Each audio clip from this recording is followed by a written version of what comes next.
Uh-huh. We start close, very close to a humanoid face. We can just see the eyes.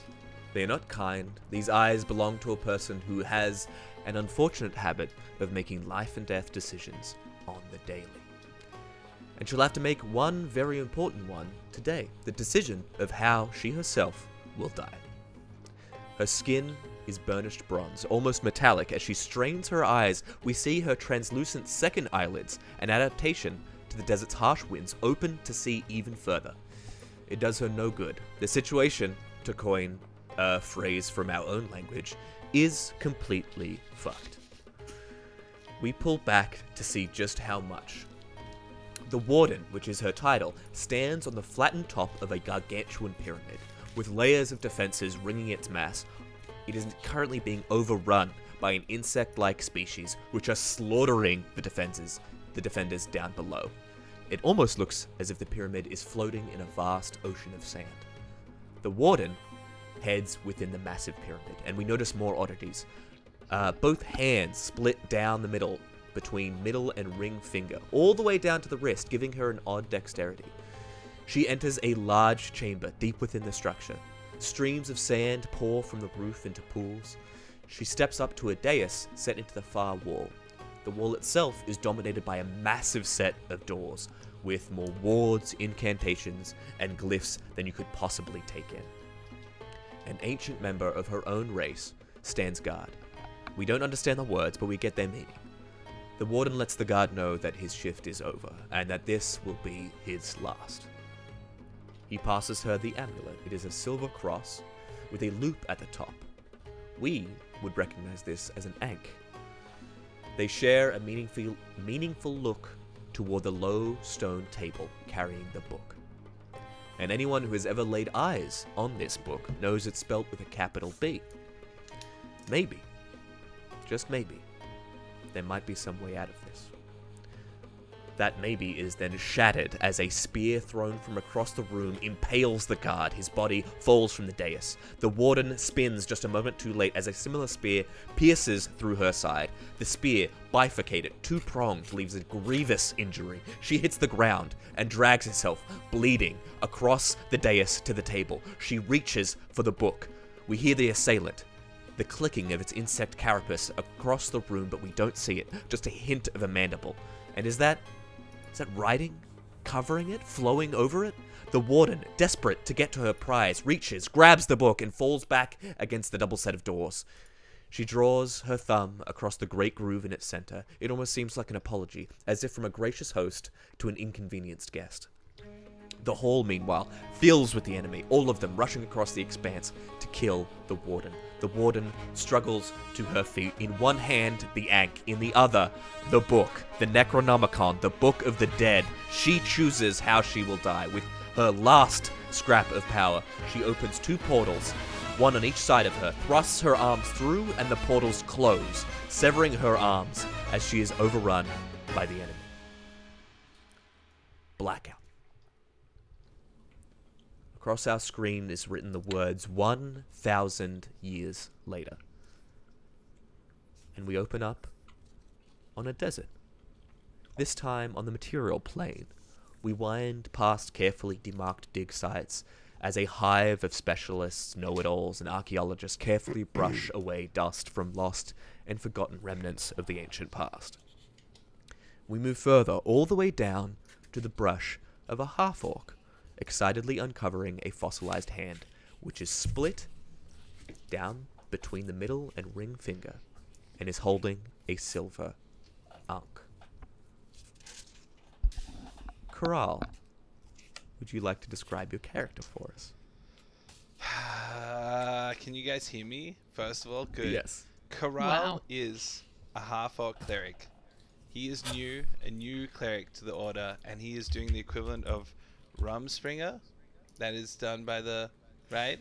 Yeah. This is his first time out into the world ever since he has trained himself up. He's that level of innocent and wondrous at every single thing he sees. Just using the common tongue, like speaking common, is enough of a rush for him. The fact that he's like able to practice his common in real life. Yeah. And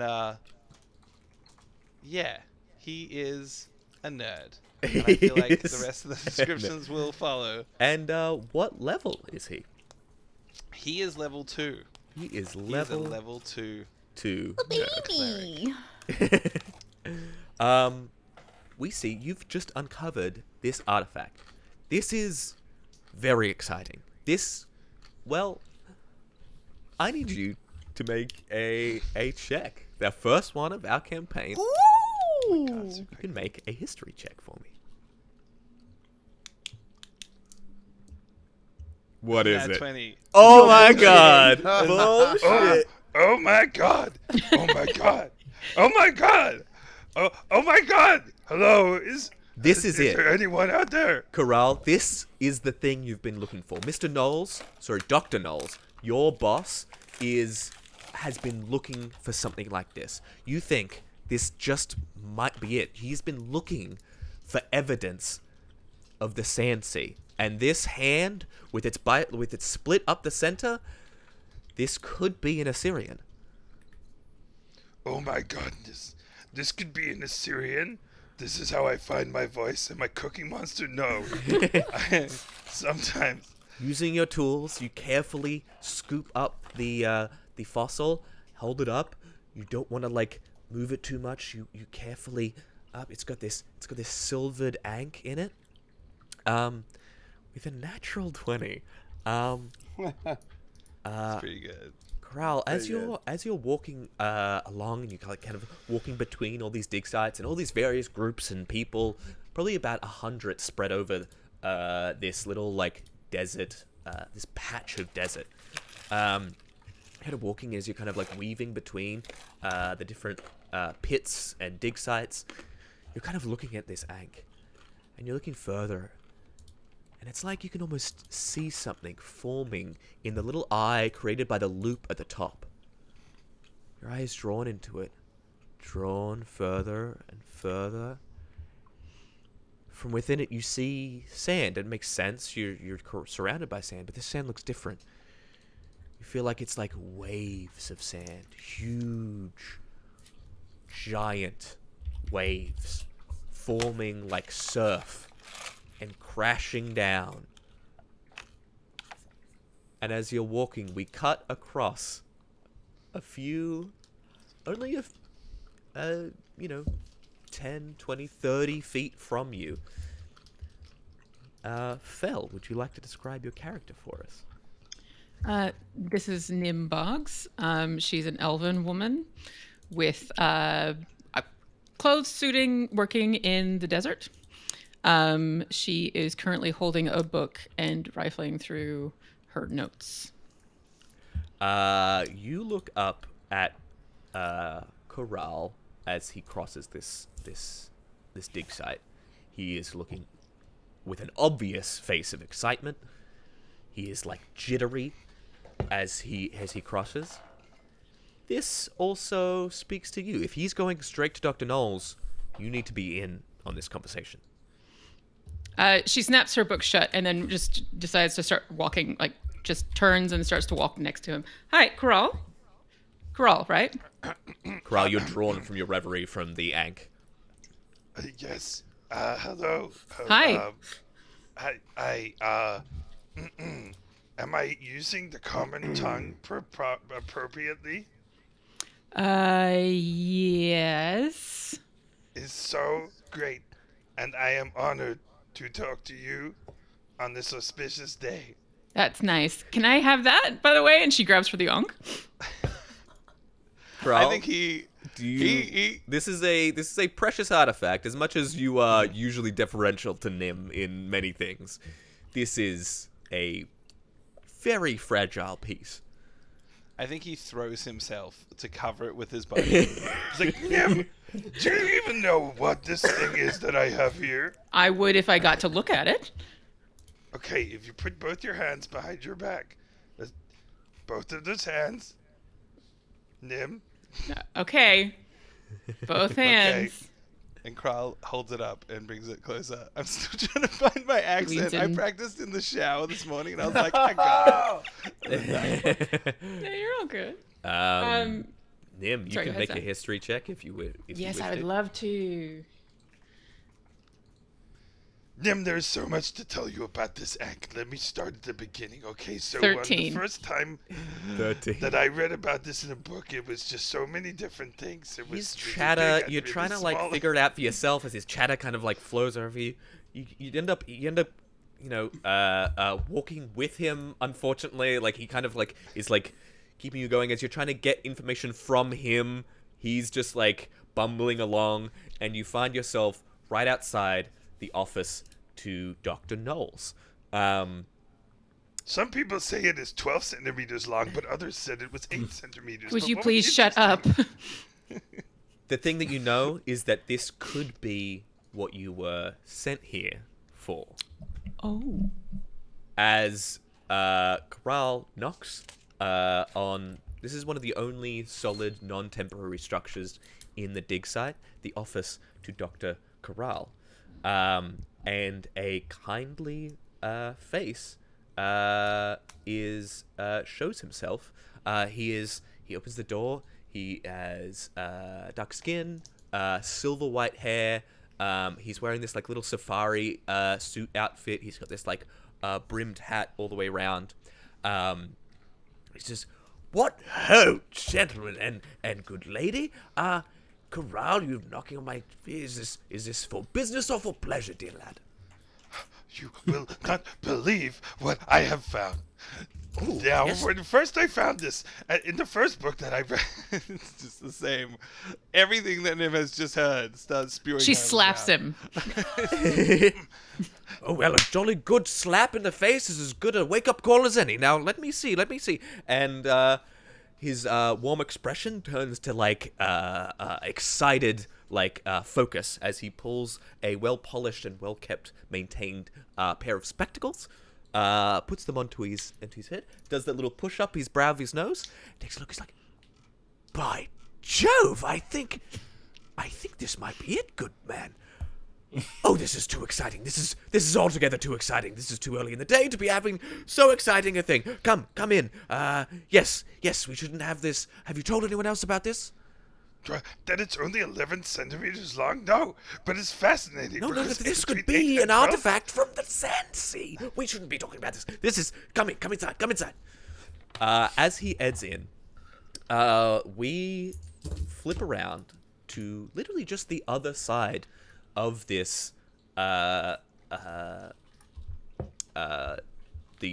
other side of this office, this low, like single room, kind of building. We fly around to the other side, and weave in through the tents as Sebastian and Finnick walk side by side. Sebastian, do you want to describe your character for us? Yes, I'd love to. So standing at about 5'10" is a particularly long-limbed, very thin, very lanky man. He has messy black hair with shocks of white scattered through it, and he currently has a big set of green goggles over his eyes and a respirator that he uses in the desert. He is he's very quiet. He's dressed how people would not necessarily think appropriate for the desert. He's got a lot of leathers. He's got a lot of cloaks. It looks like he's wearing a lot of clothing, but he does it all to conceal himself, basically. And Finnick, do you want to describe your character for us? He's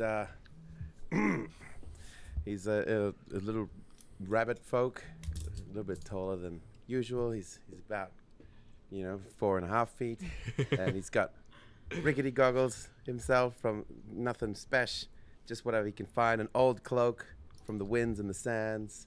He's got belts all over and things hanging off him that he's still like nothing's really strapped on properly, and it's all just tied around, and he's off to adventure with a just a hop in his step, wide-eyed through the goggles and just kind of looking around, and he's very sure of himself physically, flipping around and walking like as well as he could be, and just like smelling the air around him, and it's just like you know, just happy to have a friend on his, just someone next to him who has joined him on his journey, and he's just feeling great. He's really excited and not sure what he's doing, but he's doing something. Yeah, you're on patrol. You are kind of heading around, making sure everything's a-okay in this little, doing your job essentially, in this little sort of township. It's not, but it is a collection of archaeologists at this dig site.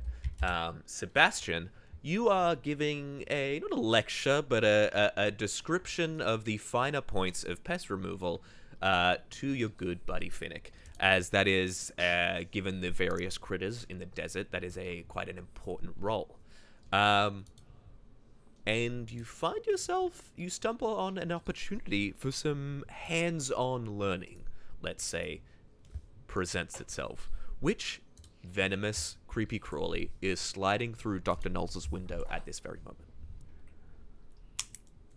What?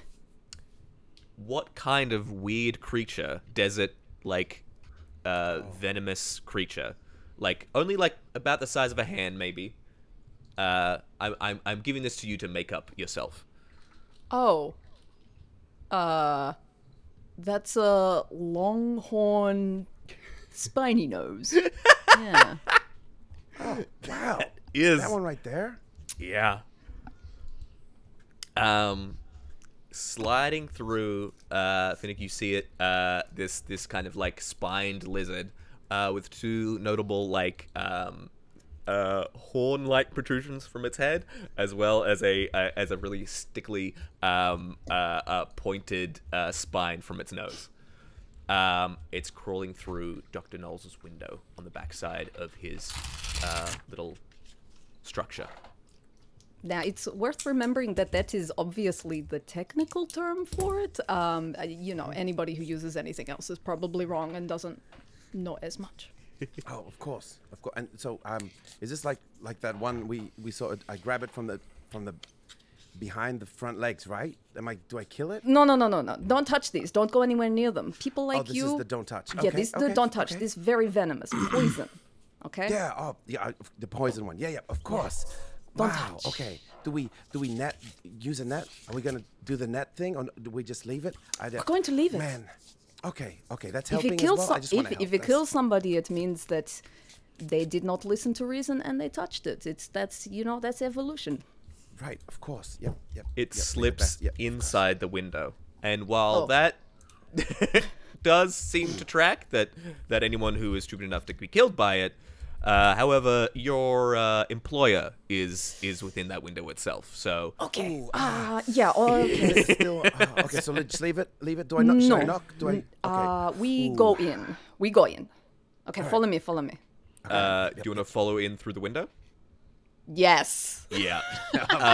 We duck in through the window, which is in this little storage closet that has a bunch of like pots and terracotta pots and various things that are not super valuable but kept out of the way, that things have been like found and scrounged from this dig site. As we see Sebastian and Finnick slide in and land on the floor.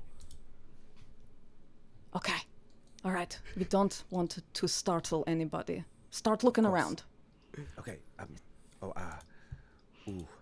But don't touch. Don't touch. Okay. Get a bag or coat, cloak, something. Don't touch it though. Go I on, won't here, die. just- Maybe you though.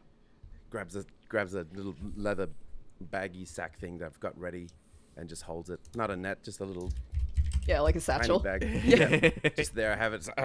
Not this one. Not this one. As you're creeping around, keeping quiet, you hear three people come into the office. It is Nim, Corral, and Dr. Knowles. There is a door separating you from the rest of the office. As you see him come in, you hear Dr. Knowles' voice being like, Yes, come in. What? This is altogether too exciting for this time of day. Okay, you've got the artifact. Let's see it in here where it's a bit easier to see, not the harsh desert light. As you can see here, it's only 7 to 8 centimeters, but my first assessment was actually way off. Yes, incredibly off. That is at least a hand's breadth. Wait, we haven't even talked about the breadth of it yet. I think that this is about, what, 5 centimeters? You are a brilliant young student of many things, historical and otherwise, but not of measurements, young man. It is quite a bit larger than that. But this is fantastic. This is. How big is it? It is about the length and width of your hand. Okay. Fascinating. The drawings always said it was so small. It did, didn't it? In the and oh my God, that means that the Sandsea witch's writings must be true. If this is true, well, I mean, we can't get ahead of ourselves. These things need to be. I mean, it could be some kind of elaborate hoax. It's happened before. I've gotten my hopes up. Let me tell you what. But this is so exciting, and I don't mean to impose on either of you, but I feel like our fates are now intertwined, as it were. Mm-hmm. We must now, the three of us, we're the only people that know, and so we must take unfortunate precautions, for there are ne'er-do-wells out there who would take this and sell it, would you know, to the highest bidder. It needs protection. You're completely correct. It does. I am happy to put this under lock and key permanently. Well, yes. We'll put all of us, all our heads, and now, again, our fates are entwined. All of us, as we are the only ones who know about it, will transport this via train to the Kingdom of Astor, where we have the headquarters of the Guild of Archaeologists. There it will be safe. I'm sure of it. And unfortunately, I do not mean to impose on you, Nim, but, and of you, of course, Corral, but I feel like your schedule is less busy in general. The city of Astor, no one is going to believe me. We're Yes. going to go all the way. We're going to go through. To the It'll city be of Astor on a train. It'll be a perilous journey, that is for sure.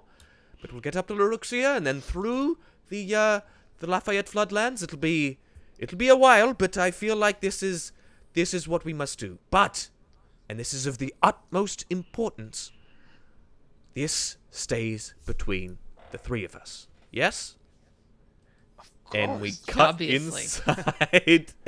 inside the storage closet as Sebastian and Finnick, you are up, hearing I'm holding this, my hand over Finnick's fucking mouth right now, and I'm just sitting there bolt upright. As Sebastian, you see, was it the long-horned pointy nose? Longhorn spiny nose. Spiny nose? Crawling up Finnick's tunic, the back of his tunic. I squeeze his mouth closed even tighter. If you move a single muscle, it will infect you with deadly venom, and you will be dead within minutes. But not before. It pumps you full of necrotizing fasciitis. You will rot from the inside out. You will listen to me. Don't move.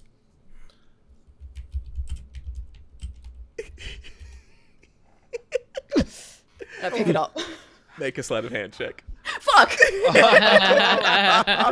And I want Finnick to make a wisdom saving throw to keep their chill.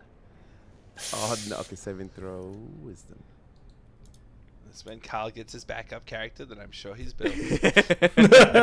That's a 24 sleight of hand. 24 sleight of hand. And Finnick? Nice. 8. 8. As he says that, the doors burst open and Finnick runs out going, You need to hold still! doing the spider dance as Sebastian holds this creature deftly between two fingers as it like writhes around, venom like dropping from it. No, let's just stuff it into a satchel. And Just you duck and between all us go. 5. 5 of us then. Good. 5. Yes, 5. We should be able to keep a secret amongst the 5 of us, yes? Secret? What just happened? Is this Longhorn? Is this a secret? Well, I didn't. What's that? and What's then that you're he holding? describes what's happened. Could have been 4. Which you basically No, overheard Doctor, anyway. why are you telling them everything? Why? Ooh. You just said They it's a are in on secret. it now, and they must have overheard something just from said the. That's so. Did you hear that, Seb? We're gonna be famous. I ask you not to call No, me Seb. I do not not wish famous. to be Oh, famous. no, of course. I'm Not famous. This is Sorry. the utmost importance that you keep this to yourselves, for now at least. All right? Yeah. Yep.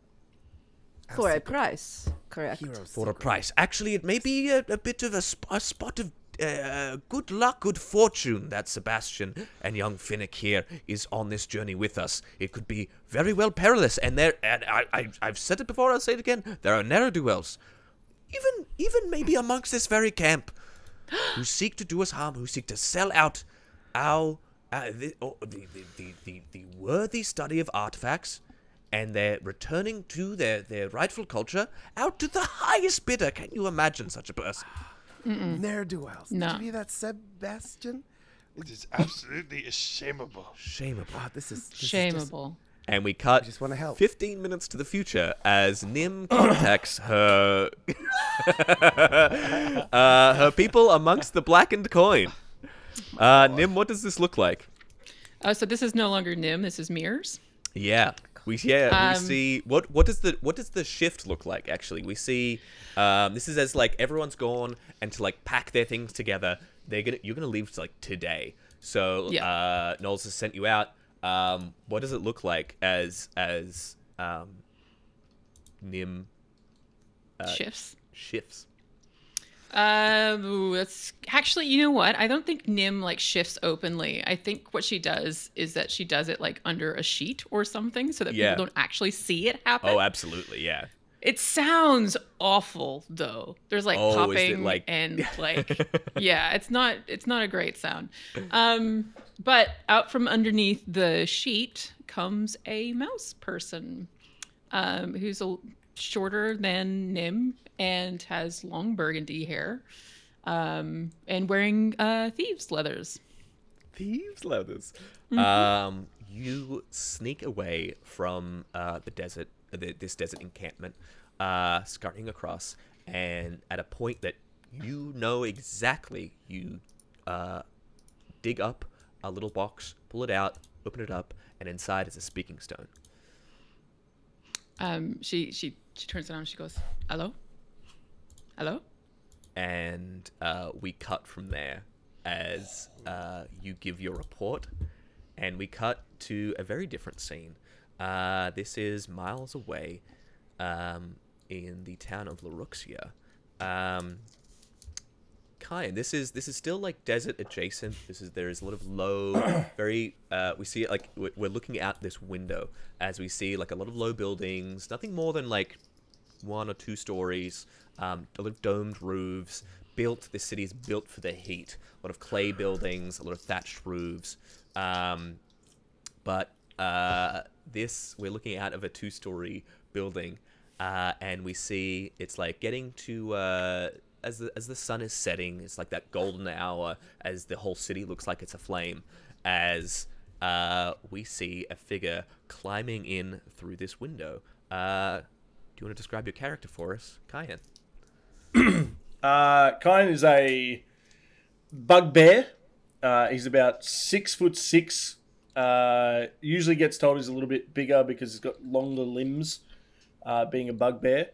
You can tell he's got a little crossbow, well, quite a large crossbow hidden away somewhere. He's about 300 pounds. So he's quite the medium chonkus size.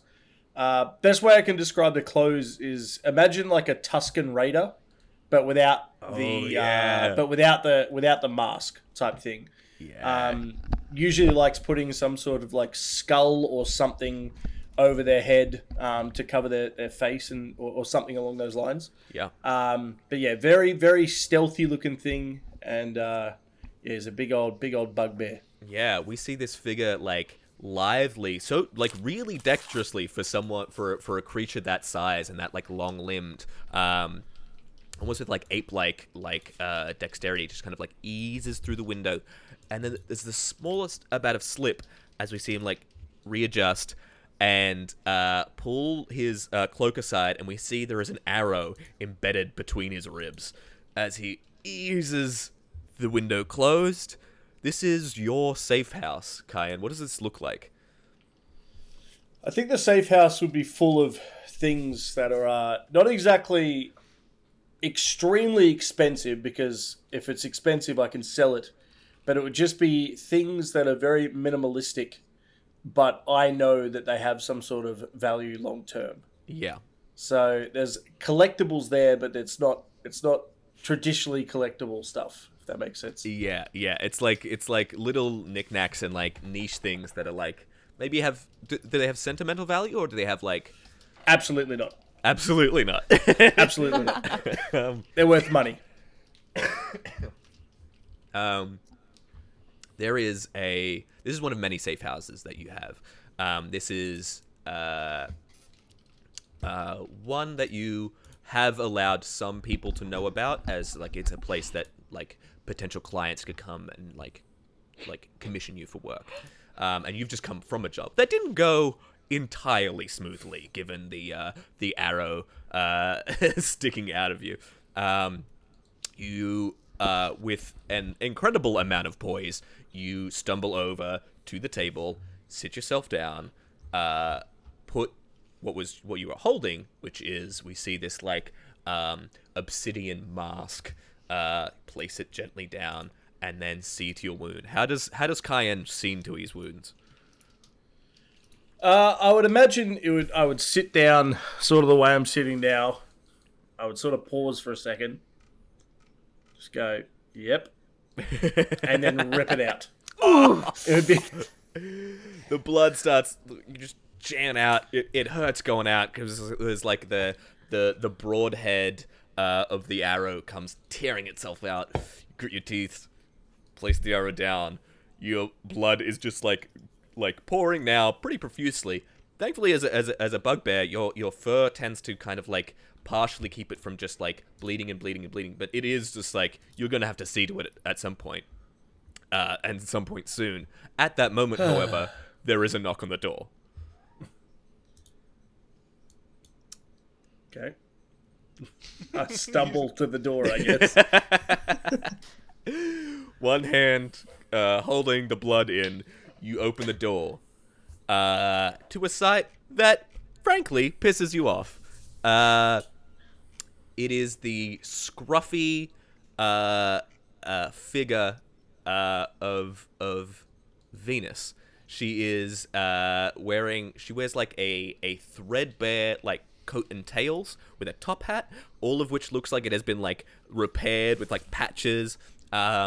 She is altogether human-like, except for the fact that she has yellow eyes of a cat, those vertical slits. Like, hello, mate. Don't close the door. Wow, I really thought you would close the door in my face. I really thought that would be like a bang. That's positive. That's positive for our ongoing professional relationship, wouldn't you say?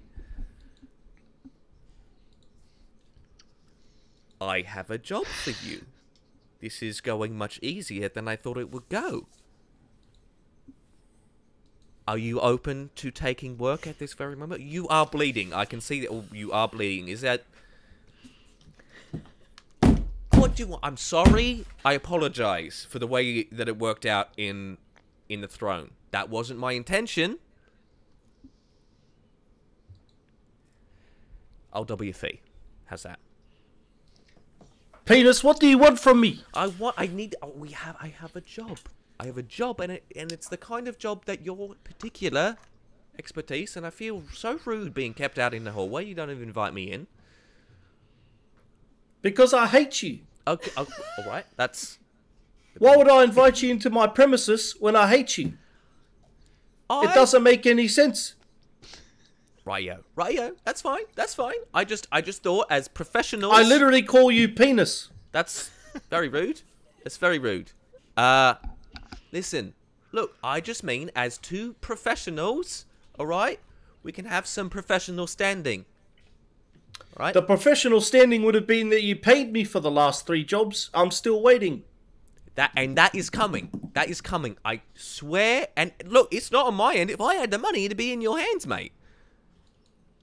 But people can be stingy, can't they? Plus, you know, when I get the artifacts, sometimes they take a little time to turn over, you know?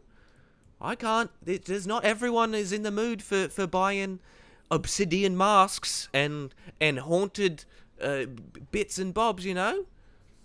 These things take time. I literally just stole an obsidian mask and I'm selling it right tomorrow.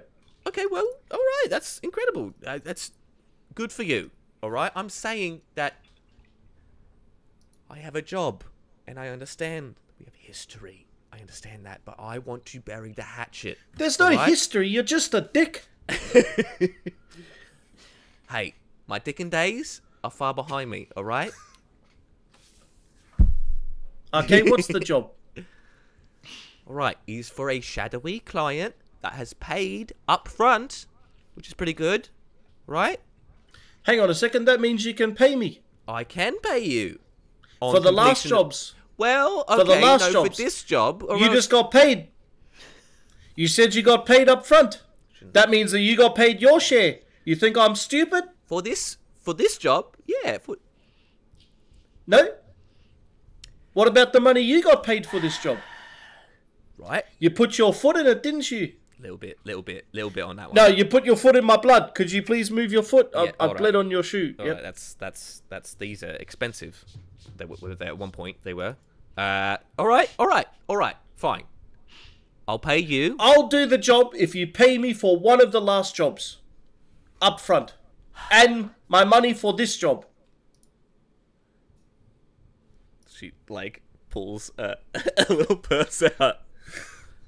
Okay, I can pay you for one of the last jobs, but I can't. I've got expenses for this job as it is. You know, I can't be paying you for this job and a previous. I can pay you for the previous job. All right, that's so we're square.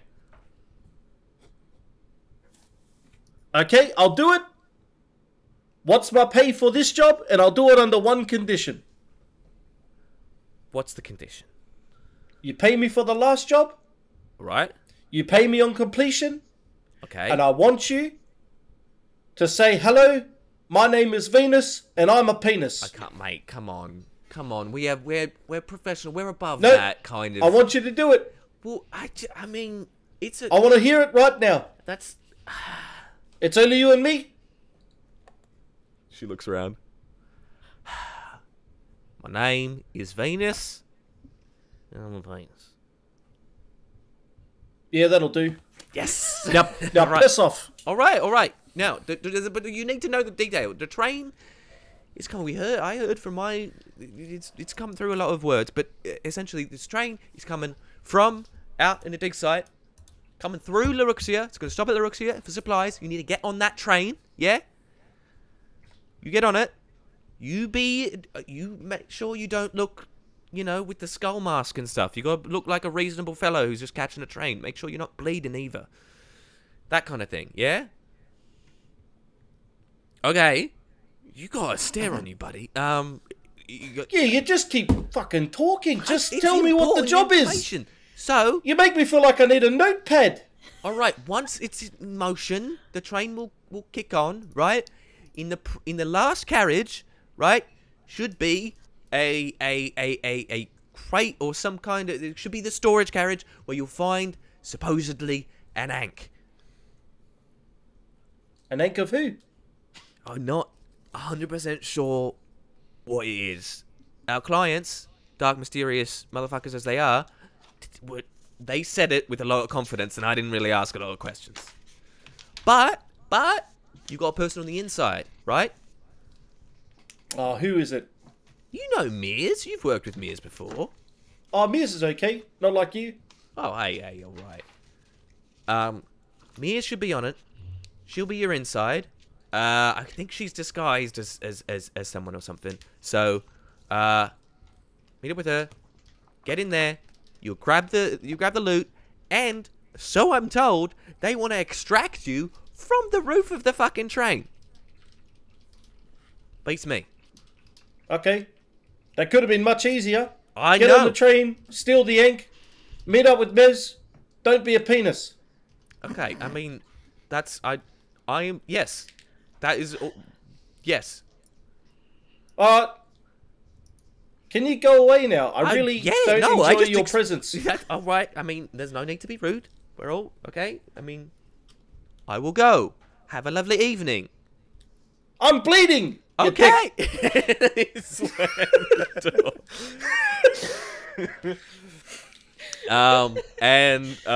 We pick up the next day, as Kyan gets up, heads out. You're in your more street clothes now, Kyan. You are like more reasonable, looking less like you are trying to rob and or steal things. And we get up to head through the city of Laruxia.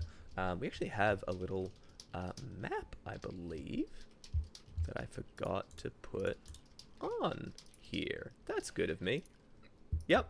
But you head through to the stations. Now, I'm not sure how much Kaya knows about the rail travel, but essentially there is magical ley lines in which people have created like these carriages, linked carriages to travel over. As you get, it's kind of like it's pulled up, it's landed. It only hovers about 2-3 feet off the ground usually, but it's landed, and people are clambering on. A lot of storage is getting hauled off. How are you getting on? Am I meant to be able to see something on the stream? Oh, it looks like this. Hey, Nani? An empty board. Ah. Nice. Oh, there we go. I have a really random suggestion. I'm not poor. Can I just buy a ticket? Yeah, you absolutely can. I love D&D. It's like, how do you sneak on the train? It's like, Hey, you're guys, going to buy sneak a fucking ticket? I'm going to buy Yeah, like I'm just gonna buy a ticket. Just get on the train? Like the security know who you are, and they're like, "All right, no stealing this time," and you're like, "I'm just on the train, all right." Bought a ticket. Yeah, you grab your ticket.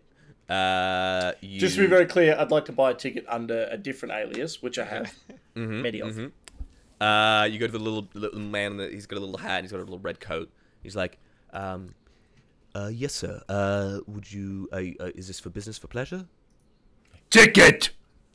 So, yes, ticket. I must know. Are you traveling all the way to the Kingdom of AEST, or if so, you'll need travel papers. Me want good ticket. Yes, sir. Of course. We will provide you with the best of seats. But we require to know your final destination, sir. Far! I go far today. Okay. Ticket! Take Yes. money! Then you will require travel papers for the Kingdom of Astor. We are in the Paper! And I slam down like ×4 what the train ticket costs. Take money! I go far! Yes, sir. Right this way. Just your seats are right here for you. Of course, sir. That's very well, sir. As he takes you inside. He gives you like a private cabin to yourself. So, and if you require beverages or refreshments, you need only ring the bell there beside the door. I am speaking to a wall. That is fine. I sleep! Sir. Yes, sir. Very well, sir. As he backs away, the train... As soon as the door closes... is fully stocked. Dick. As the train gets fully stocked. We cut to the second last carriage, in much more affordable seating. You've got Sebastian, Corral, Finnick, Nim, and Dr. Knowles are all in this carriage. All in a little booth seat. And Dr. Knowles is just so excited. He's like, "Can you believe it? Sebastian, and Finnick, I don't know your temperament towards the historical arts. I'm burgeoning with excitement, of course, but is this something you have studied, something you are at all interested in, or?" I'm just happy to be here. I'm happy. I know it's important. This is great, isn't it? Isn't this great? It is. Protect it. I'm excited. I'm as excited as you. It's like a real Look at that adventure, thing. like you read about in the stories. Isn't it? Look at it's a crust-looking thing. Wow. Yes. That sure does look Keep it down, like keep it a down, thing. man. Keep it down. Of course. What are you doing? This is a cross-looking thing. You yourself should be keeping this. He said it was a cross-looking thing. It's an ankh. It's clearly an ankh. Don't say it. Don't say it out loud. You shouldn't be I saying can't it. whisper like this. There's no quiet voice. This is the quietest I can be. My ears can hear so much, but I'm glad you're as excited as I am. You'll have to show me. I don't. I'll just keep it. Hold on. Looks up and down the aisle. Still clear. We're still clear. Fantastic. Still good. Still good. I mean, this is important stuff. Whether you are interested or whether you are a student of history or not, this is important stuff about our world. There are. Sebastian, don't give me that look. I can tell that look even behind that mask of yours. Sebastian is asleep. Like, he is cross-armed, legs up. He is staring straight at the doctor, but he is just eyes closed, respirators whirring. He's asleep. You see, this is a responsibility, Finnick. You understand the responsibility of a hero. Your father was one, I hear. Yep. Yeah, saved our skins back in the throne, all of us. He did. Back about 150 years ago, there was the fall of the Tarask, and when that happened, all the planes, and as he says this, he conjures an illusion on the table of the material plane and all the surrounding it are all the elemental planes, the plane of fire, earth, wind, and water, orbiting around the central material plane. When this happened, the planes, which some say are on the boughs of a great tree, Yggdrasil, as he says that, it looks like as if a tree grows and holds all the planes. They used to be separated, far apart from each other.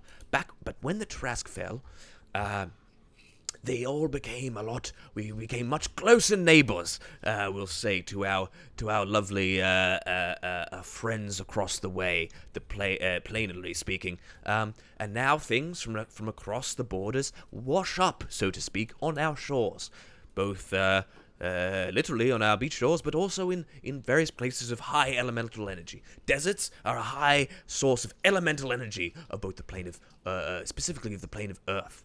Now, I have always suspected, since there are border planes between the plane of earth and fire, of fire and air, and of air and water, right?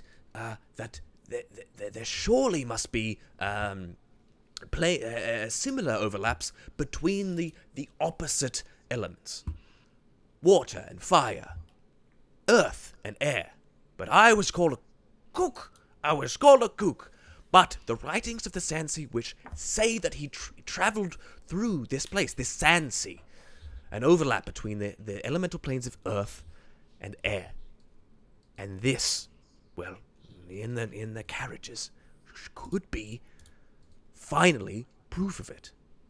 But we need to be careful. The blackened coin, who I say are rascals to the last, Absolutely. will pay any amount of money to scavenge any bit or trinket of useful value and pay it to the highest bidder. And there are some people even worse than the blackened coin out there willing to use these artifacts that wash up here to do terrible evil in our planes. So it is our responsibility as archaeologists, as people of science.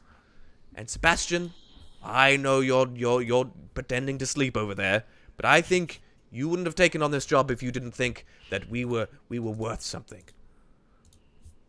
Worth money, perhaps. Oh, you old dog, you. Or should I say snake? Oh, yes, very good. You've let an old man speak for too long. I should let you all get your rest. Thank God. As the train picks up again and starts moving, you move out of Luruxia, and this landscape is still partly desert-like, but there is, like, you're traveling on the edge of a canyon, there is still like, it's not just desert and dunes. This is like cliffs, and there is like scraggly underbrush here and there, coloring and breaking up the landscape. Nim, you know that your contact, your handover, Kyan, should be somewhere on the train. Great. Okay, so just somewhere on the train? Yeah, I mean, you're not 100% certain. Great. Do I know who he's pretending to be? Yeah, you would have been told. Well, actually, I'm not sure you would have been told who it was. You would have a way of contacting him, but you don't know who it is. You were told that like there'll be a contact on the train, so you can decide how that is, what that looks like. I feel like the way of contacting someone is to whistle a tune, and then someone whistles the I next. swear to God, I was thinking the same thing. Like, just a way for, someone else is like, oh, I recognize that song, etc. I was going to say, I'll sit in like the bar area, just whistling a song, and then, yeah. Oh, bless. Cool. We see Nim. Well, yeah, take it away, Phil. Yeah, so you see Nim actually gets up, pats, Joel, what's your character's name again? Corral. Corral. Oh my god, how did I forget Corral? Yeah, it's pretty easy to forget. I think. Look at his face, you guys. I get it. It's like Carl, but Corral. Okay, Oh. I get it. That's going to be irritating for Carl. So you see Nim get up and then slap Corral on the back and like, hey, I'm gonna go ladies' room. Do you need anything while I'm up? I might go hit the bar. I think Corral was using a small ruler to get the exact definitions of this ank, and when It is not. You don't bumped have it him- on you. It is in Oh, the. you don't? It is in the. It's in Oh. the storage. Right. Carriage. It's a drawing of the ank. He traced it before. and Memory. he's like- yeah, and you bump him and just ink the worst. Everything happens. You know when someone like throws their whole body from jumping, so it's like ink flies and everything. No. Cool. No. Good job. You have you have fun. All right. Anyway, so she leaves without waiting for him to respond. So if you could bring me back a drink, that could I'm be gone. Nim, make a deception check. Damn it. Why am I making a deception check? For what? Because Again? you are being. I am casual going to about- the bar. You are going to the bar, but you're not lying, but you are deceiving. It's an 11. It's an 11. do Sebastian, that make go? a insight check. My passive insight is 17. Fuck. I need to. Fuck. Damn I it. read people from behind my goggles. This is fine. All right. Nim, you head out of the carriage, and Sebastian, I'll say that you think maybe something's up. It's up to you whether you like follow directly or give it some space. I'll let her go. Let her think she got away with it. Yeah. Yes. Nim, you head out of the carriage. Probably there's another like little there's a few like carriages devoted to like people's sleeping quarters and stuff like that, and then you get to the drinks cart. Nice. So she's going to be looking around, and I assume, what's old mate doing? Where's he at? Just whistling a tune. Just whistling. What tune though? Yeah, what's it sound like? The Venga bus is coming. Actually, no. That's what it is now. Angabus is now the thief. You're like really into it. Perfect. It's some sort of tune that rhymes with like Venus is a dick. You know what I mean? Venus is a dick. Just like that. Yeah. Yeah. Okay. So she hears this, these dulcet tones, and sits next to you at the table. Kyan. Cayenne, yes. Yep, Well, she yep. says We next should to rename Cayenne. ourselves in Discord. Ooh, that's a good idea. No, don't, because it'll change your No, order. Oh, Yeah, it let's changes do everything. it. Let's mess with it. do it anyway. She sidles up to Cayenne. She's like, "Hey, it's me. Hello? Hi. Nice song. Oh, thanks. It's about this person named Venus. Who's a penis? Oh, you know it. I You do. must know Venus. I sure do. That person's a dick. Yes, she is. So I hear you're here for a reason. Are you trying to say, am I here to steal something? No, I'm 'Cause not, that's, I'm not saying that. I'm not saying that. I wouldn't say that out loud for a reason. We're literally the only people at the bar. All right, look, you don't know. There might be. I'm also here. Would you like a drink or not? I mean, fine, I'll just leave. Wow. I told you to leave twice.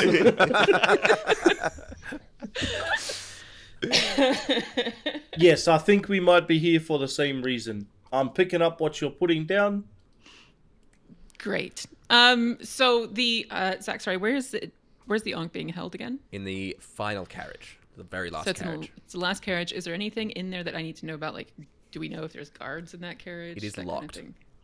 That's it. It's locked? Yeah, and there is your team between you and it. Okay. So, this Ankh, which I have seen in person, is very valuable. It is in the last carriage of this train. My team, I use that loosely. Can they fight? No, probably not. Actually, no, maybe one of them, or maybe two, can. There's You've one really done that- your research. Look, all right. I've only really sort of known one of these people, like, met them a couple times, and the other person is kind of newish to me. So one is a rabbit guy. Okay? Yep. Did you say a rabbit? Yes. Like one of them rabbit folk? Yeah, correct. Yes. Yeah, right. I And never then met one. Well, he's tall for a rabbit folk, I hear. I don't know. I've never really met many of them. And it doesn't matter. And then the other guy, he's like, I don't know what he is. He talks with kind of a hiss sometimes when he's not paying attention, maybe. And I'm not really sure. I've never really seen his face. We know each other, right? Yes, Yes. Cayenne and Snakey. Nim have... Oh, Snakey? No. Snake, yeah. Did you have a past? No, it was it me and Dim? I think Yeah. it was Yeah, it just was us me. two. Yeah. Then why did we do this whole thing that we were trying to work out who each other were? Yeah, I can't remember now. Well, no, I don't think No, you've so ever that's- seen me in this body. Oh, okay. Yeah, Yeah, that makes sense. Okay. Yeah. You Okay, know, so you there's know a this snake person and as a rabbit? You know this person as a you know your contact was supposed to be Mears, who is like a mouse folk person. Okay. You said that you were told that like they might be disguised. This is a pretty elaborate disguise, but yeah. Okay. I guess I'm very good Okay. at disguises. So there's a rabbit and a snake. I don't know. Maybe. Okay. Not A sure. snake, maybe? Literally, I've never seen his face. Or skin. Hands, even. Everything is covered. Not even Okay. not joking. Okay. Anyway, those are probably the two toughest people in the group. I mean, there's a hopeless, like archaeologist guy, and then like an old man, and that's about it. To be think honest as you with say you, that- I'm probably going to climb at the top of the train and then only come in from the back, take it, Yep. and then leave. Yep. So I probably won't see them at all. That's but fine. thank you for the great information. You are welcome. Can I get eyes on the Ankh before you take it off the train? Why? Why not?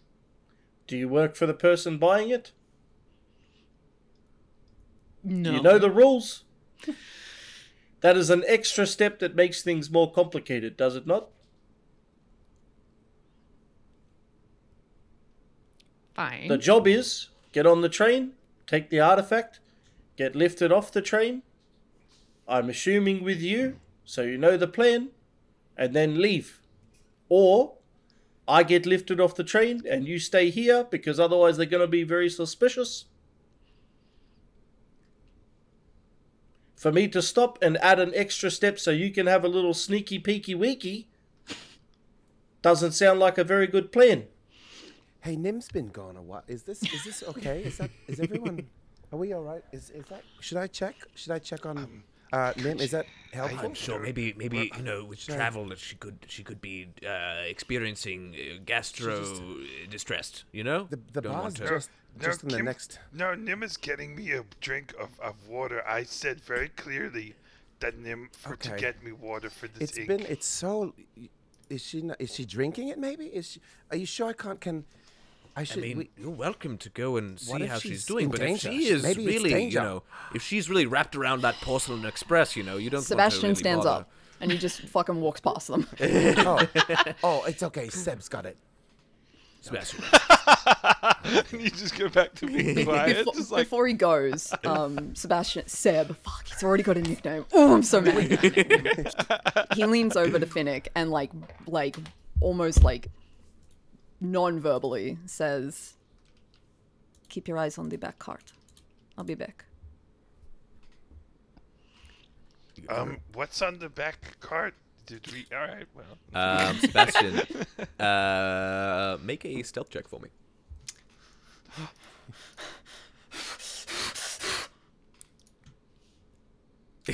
That's a natural 20 for a 27. Oh!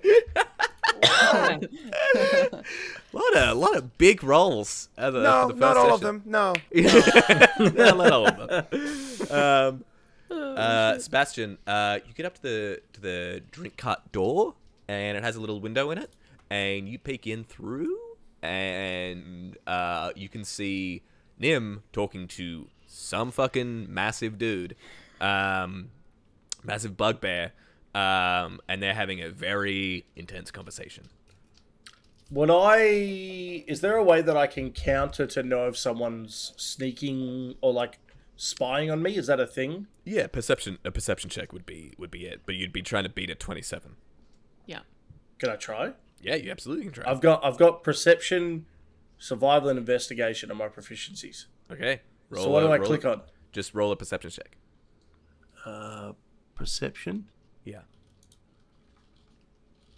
That's a 9 total. Yeah, you know. Nailed it. Also, Zach, Yeah. I have the observant feat. I can read lips. Oh my god. Okay, Fuck. so you caught probably like the last few lines of this conversation. Nim Do you want me to tell you what they were? Nim and Cayenne. So yeah, you're trying to make a plan. So you need to get into the back carriage. You know that it will be locked, especially going from the outside. It'll still be locked. So you'll need a key. So as I was saying, you know the major rule, number 3, no having a sneaky peeky. Okay? Could you remind me of rule number 1, number 2, 5, Yeah. 4? Take a shit before you go. Being number 1, the most Yep. important. Don't shit on the job. Yep. Remember George? Yes. He I took a remember huge George. shit at the museum and they caught him because you can't shit and run. It's slippery. It's true. Number 2, no ex-girlfriends on the job or boyfriends. That's a very awkward scenario that you can get into fights and start a debate. Also, no sneaky peekies. Can I open the carriage door at this point? Step in. The form of Sebastian, hooded, masked, strolls on in. I Now, kia ora. lean over the drink area and I grab a glass and I put it on. You like that, Carl? Put it on the table, and I lean over and I get whatever. I don't care, whiskey. Yeah. I unscrew and I just pour myself a drink. And I lift it and I'm like, oh yeah, respirator. And I unclip it and it hisses as I do and it like falls down around my neck.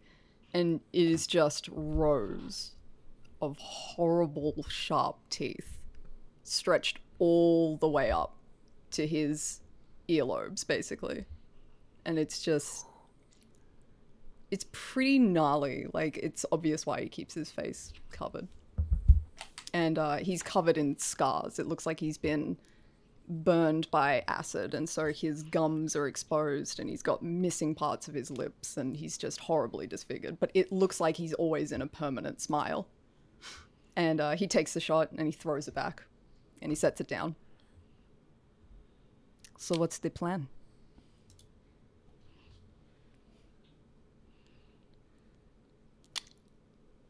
You're not very good at lying. I don't have any loyalty. I don't have any loyalty to old man, Dr. Man. I don't care what you're doing. I agreed to come because I thought I would be paid. Hey, Nim, the snake does have arms. Good spot, I do, correct? Hey, Nim, you're awfully quiet. Isn't this your friend? You mean Mears? Or are you saying... I was... you would call him Mears. You could call me Mears instead of Nim, unfortunately, which would totally give away. Hey, who the hell's Nim again?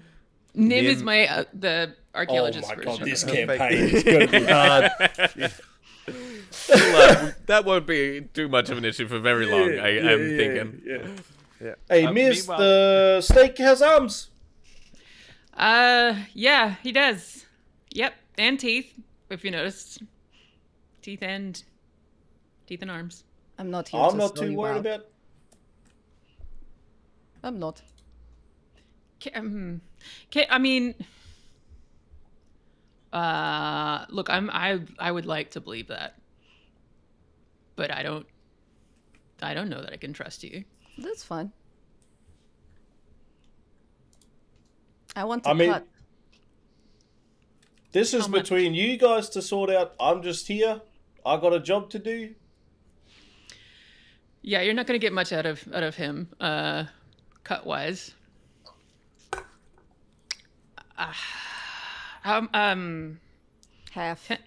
Half? You can't have half. We don't have half to give. What is it anyway? The doctor, he rambles, and the orc gentleman also only rambles. Finnick doesn't know. Why is it so important? Why does he want it so badly? Do you know? Mears? Don't say that name anywhere else, or you will regret it.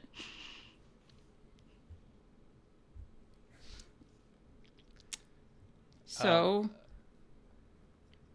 I'm so sorry. I keep trying. Keep going. Mears, what you know is that a organization that is paying a lot of money through the blackened coin is looking for an artifact from the Sandsea, which is, up until this point, thought to be, by most, a complete myth. Would I know what that is? Because they didn't tell me it's a part of the Sandsea before. No, you might know stuff. You might know myths about it, but you don't know that it's connected to this artifact yet. You just know what to steal, and to get it. That's why I was asking if either of them had said it out loud, because I assume, as someone that sells very precious things, the moment I heard that, my ears would go, "Hello." I don't think they've either said it out loud, but yeah. Okay. Mears, you would know. Nim. The reason that you're interested is because there's this organization that is like that you don't know exactly who they are, but they have been scouring, using the blackened coin as agents to find some artifact from the Sandsea. And they've been pouring a lot of money into it. Yeah. I mean, obviously she's going to explain that, but she's also going to explain how she only gets a certain percentage and she cannot guarantee half. Does that make sense to you? Like, no offense to you and your love of money, but you know, a small percentage of what they're paying is still going to be bigger than whatever the old man can pay you. That's what I figured. It's agreeable. Okay, great. Okay. You should get better at lying. I'm fine at lying. I'm just not used to being snuck up on in a bar that's supposed to be completely empty. Thank you. Fuck. I will keep your secret. You better, because you have no choice. Don't you blow a kiss at me. The Put door. my respirator back on. The door opens. The door opens, and the one of the train stewards comes through. He's got a plate full of like glasses and such. He's like, "Oh, hello. Didn't realize anyone was in. I will assume I take you my left glass and I money walk on-" past him and I put the glass on the tray. Thank I you say- very much. And I Thank just you. walk out. Thank you. I will be serving drinks in the previous carts if anyone would like. Wonderful. To put an We've order been in. sitting here waiting for a drink for ages, Oh, and right, no so- one has come served us. So I'm just going to leave and ignore the fact that this has been terrible service. I am so sorry. I do apologize. Thank you. madam. Goodbye. I do. So, make a perception check, Nim. Damn it. Oh, Simon, don't listen to them. They're assholes. They made me leave the room an hour ago. 16. An hour ago. 16 is the check. He's like, I'm so sorry. You catch as he's like, kind of like a little bit like bowing to you. On his inside, on the inside of is attached to his belt. You can see a ring of keys. I do apologize, madam, but I You will know fetch a what? drink right now. And he goes behind the bar. Thank you. Thanks. Actually, you know what? I apologize for being such a bitch just then. It's just been a very long day. And then she motions to Cayenne, like, look at the belt, look at the Cayenne, look at his belt. He's got the keys, he's got the belt and the keys. Why I wait so long for a drink? Oh, no, I'm so sorry, sir. I have yet to adjust to your inside voice, as it were. Yes. Anything you are looking for, refreshment-wise, Mister? Why you want my name? You gave me this clear liquid. Yes. Come from a tap. Water. Yes. What is this? Water. It's fresh from the. I don't like it. I put a little bit of lime in it. Is that Come, not to your come liking? here, come here. Okay, yes, sir. Yes, sir. He approaches you. Is there anything else I can offer you? Can I sleight of hands while he's doing Yeah, this? and then make Okay. a sleight of hand.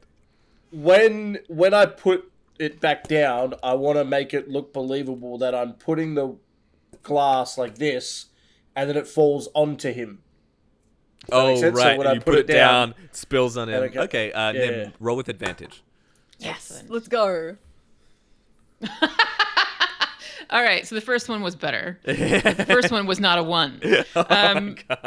That's an 18. 18. Yeah, you slide the key ring off. He's like, "Oh, I'm so sorry. I shall be back momentarily with the drinks. I must. No water. Yes, with another water for you, discerning gentleman." He turns on his heel and he leaves. Cayenne, what is the plan? You have the keys? Well, Nim has the keys. I have the keys. She shakes them. Was the plan to was it to go out on the outside? Yeah, I just don't say anything. I did all this work for these keys, and then you just take them from me? Fine. It's fine. She hands them over. Fine. Sure. This is fine. I just want to cut back to the booth so badly. to Yeah, just cut back to cut the back booth. to like the awkward silence of like Finnick just sitting there looking out and being like, "How long has Nim taken? What's that? Check in the back. Yeah, so as I was saying, Yes. when I first opened the tome, I was just so taken back by the smell of the pages. They Why had did- pressed lavender yes, Why between did you call every him page. Snake? Was Old that, books. was It was that amazing. normal? Right, yes. No, Is you that- already... Carl, You already Carl, said are that. You already said that anecdote. And each page, when you turned them, they were so light. It was amazing to see the technology of their books. Not to interrupt, my good man Corral, but you said this anecdote not 15 minutes ago. How come you called him Snake? Is that is it dog or is that? Oh, just Is a that a turn of phrase. Your friend is a very Oh, yeah, okay. I just would, yeah. Okay, no. gets about places like a desert snake, you know, at home thought so. in the Okay, in the yeah, desert no, wastes, as it were. All right. Yeah, no, I didn't know. No, it just I haven't. Dad used to tell stories about a snake thing that happened, and I would just. Oh, my dear boy, you're not afraid of snakes, are you? No. Well, only when I'm sleeping. Oh, that's okay. Look, we No, all it's- have superstitious fears, I'm sure. Silly, ridiculous fears of Step common. back into the carriage. How did everything okay? Is everyone safe? The drinks cart was not manned. They had to wait for drinks. Okay. Oh, that's. I went to yeah, of check and there course. was no service, and so we waited and waited. But Oh, yes, the service I hear is terrible on these things. yeah, sure. We that's cut to the drinks cart as Nim and Cayenne, a little old retired couple, like half orcs, come in. Bless. Oh, bless. Come in, sit at the table, like, so, 40th anniversary. It's 40th. 40th, yes, 40 years. Wow. Yes. How can you stand someone for that long? You know, it's a bit difficult. They all they give each other like an elbow, and they're like, but no, we make it work. Love and attention and kindness and care tends to do the trick. What are you here for? Is I'm not is the- anymore. The guy still in the room? Ah. The- No, he's gone. It's just this Okay. old retired couple. Cayenne, your plan was to get out and onto the roofs. I'm actually Is that- really into extreme sports. Oh, really? Like what? Volleyball. Oh, yes. I That's hear very that. extreme. I've heard that. Yeah. It's a new sport. It came over from the Europeans, if that's a Oh, place. the Europeans, I see. Oh, I haven't heard of Europe. I don't know if that's a place yet, but it's like soccer. Yeah, I mean, there's a train in this story, so it's quite advanced. But yeah, Okay. it's like soccer, but with your hands, Right. Well, and it goes over a net like tennis without a tennis racket. incredible. so soccer tennis. Yeah, no, it's I already told you it's called volleyball. Well, Yeah. we're probably past our volleyball days, European or not. But you staying long? Going all the way to the Kingdom of Astor? Yes. Fantastic. They're gonna keep like small talking with you. They're just like a presence in the train carriage now. I've actually got to tell you, my friend here actually loves love, No. and I would love to hear Nope. about stories No. Really? about No. they just they've actually just come out of very long term something, and they actually would just love a chat. You know, You see the woman is like, "Come here, dearie. You look, I helping, a shoulder to cry on. Not that you need to, is always welcome. Let's talk through it. Let's get it out. Let's put You're it know all what? on the very table." distraught. you guys all settle down at the table. I'm gonna crack a window for yous, okay? Thank you And so you know much. what? Dinner's on me, and I'll just put a little thing there for drinks to make sure. I hate you so much. Excellent. I didn't know you in the first place. Okay, and then I crack a window, Cayenne, and yeah. make an athletics check for me. This is you. I'll say with that great roleplay, you get out, you crack the window, and you outside of the window. Up Could it on be top of- acrobatics as It opposed could to be acrobatics. Yeah, sure. okay. As you slide out of the window up on top of the roof. 16. 16. You're on the roof. You're making headway. Boom, boom, boom, As you're kind of like leaping between carriages over the top, bang! You're trying to keep it like light foot as you see the train is like going up over a bridge. You can see like a river kind of like pretty far beneath you, but there is a tunnel up ahead that the train is going through.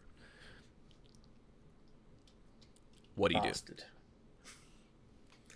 It's probably 30 seconds away. How many carriages have I gone past? You've cleared one. There's probably 2 to go, but you're going at half speed because it's like the wind is like buffeting against you. This is like I'm going to difficult try and get into the carriage that I'm in now, but in a very stealthy way. Okay. Make a stealth check for me. Please make this the same window that everybody else is at. So 19. 19. Finnick, make a perception check for me. Perception. 8. Yeah. You're not looking towards that carriage at all.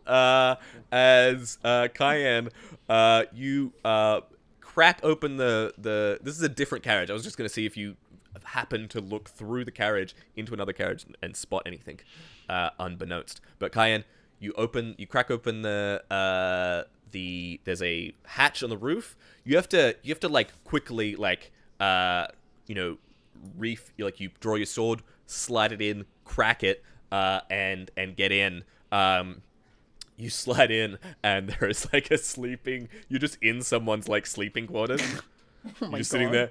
This is like a loud howling sound, and then it cuts off, and you're just like. The guy does that thing where he goes. You're like, and then you hear the whoa as the train goes through the tunnel. Then you back out. The light splices through the windows as you crack open the hatch again, and you're across the roof.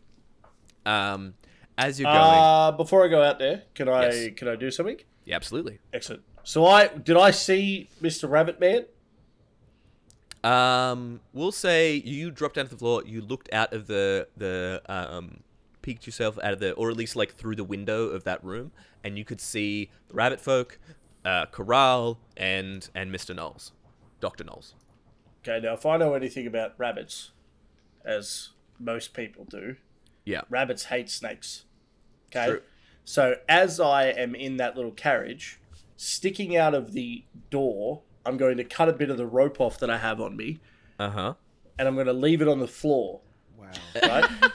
And as I get back onto the roof, I'm going to yell, "Snake," as loud as I can. And then I'm going to continue my journey.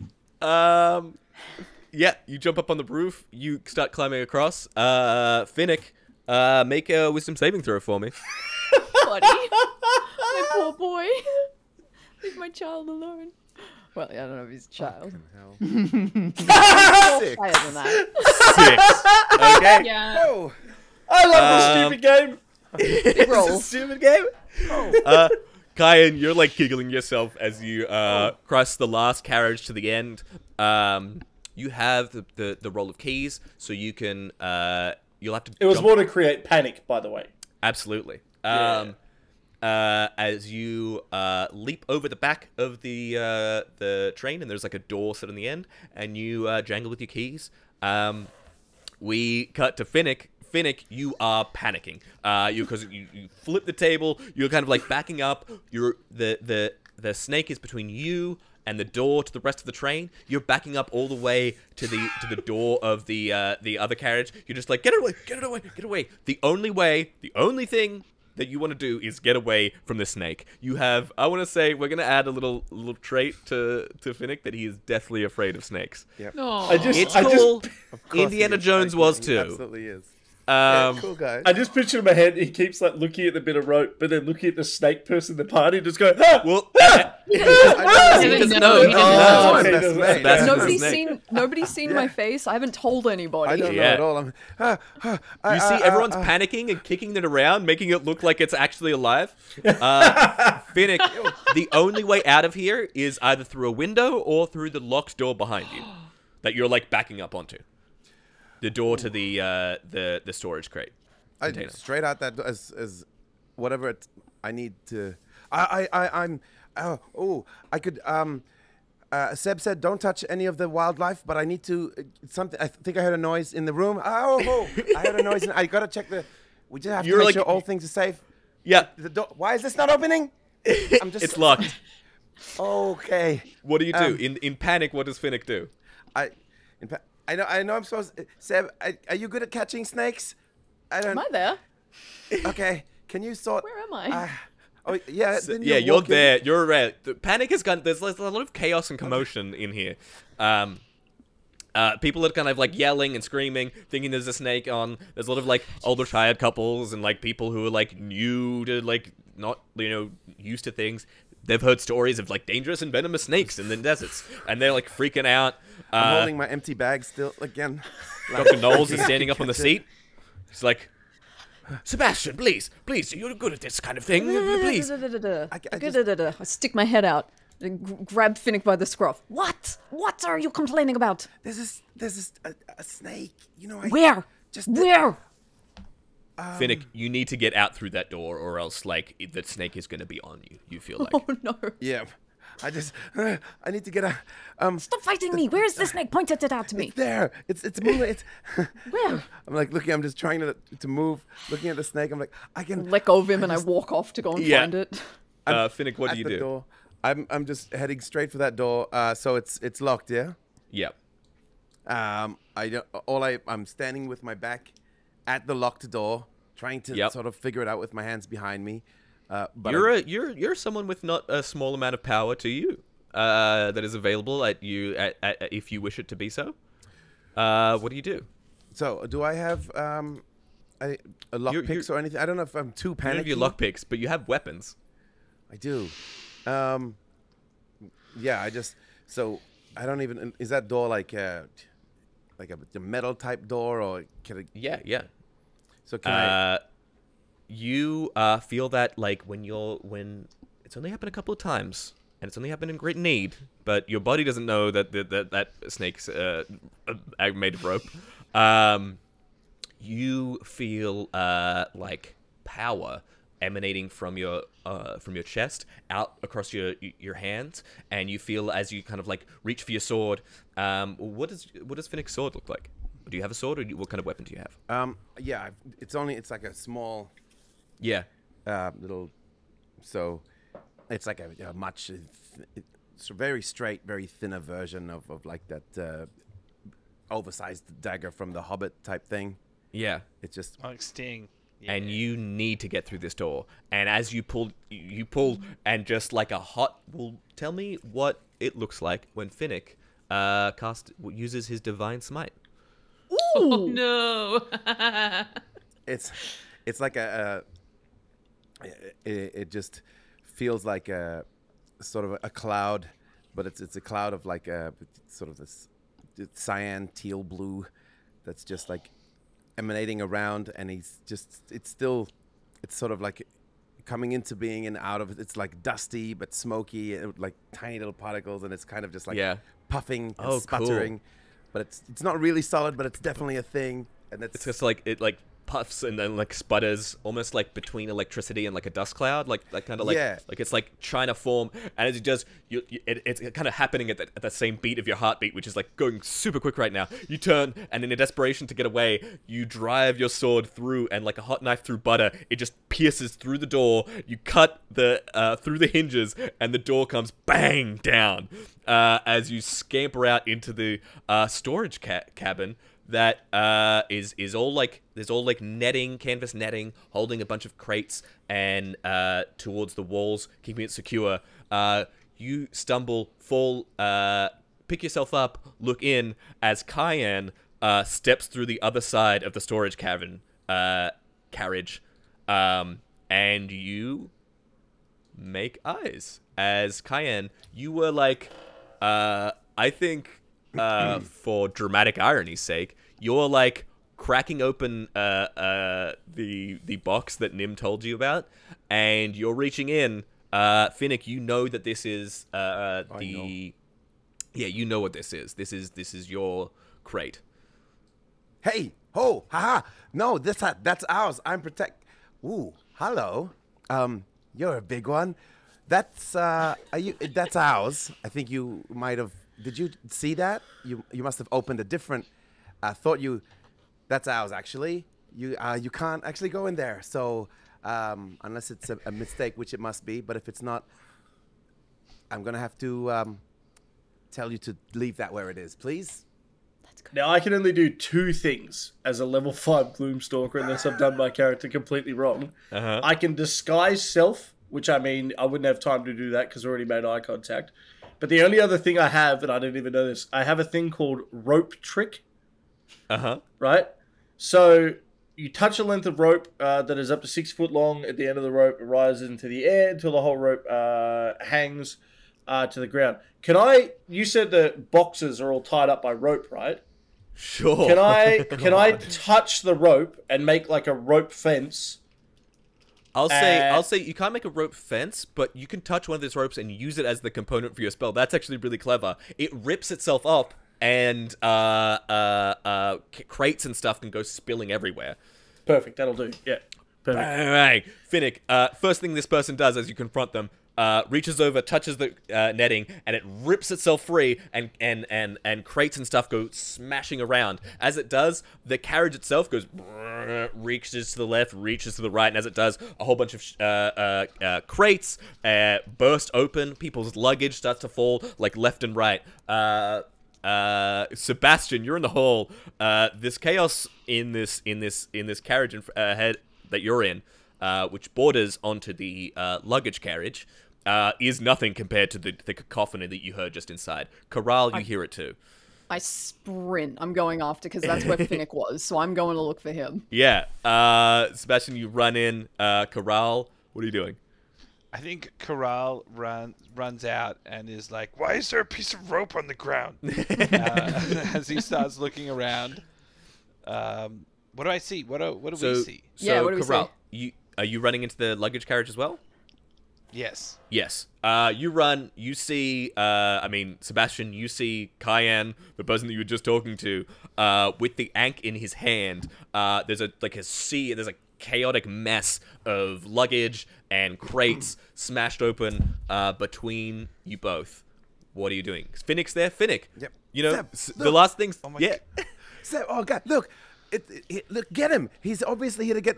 Seb, this is what we were talking about. We're here to protect. Let's go. Did he hurt you? Did he hurt you? He's trying.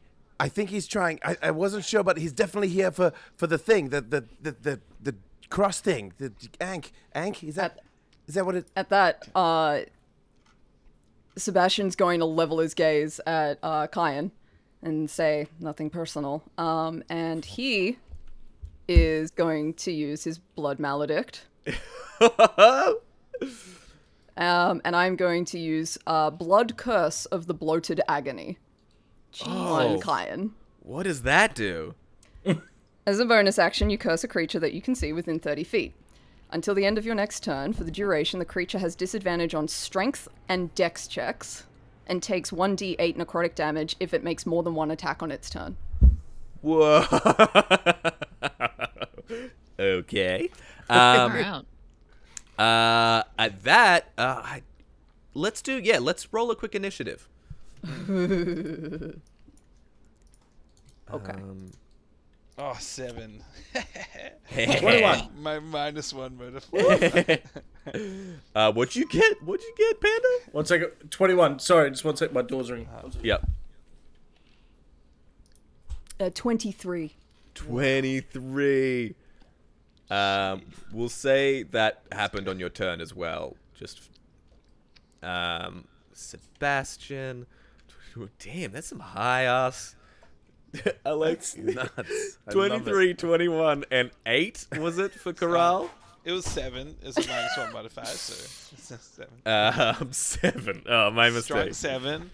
What did our boy Finnick get? Oh, what are we checking? Sorry. Initiative. Initiative.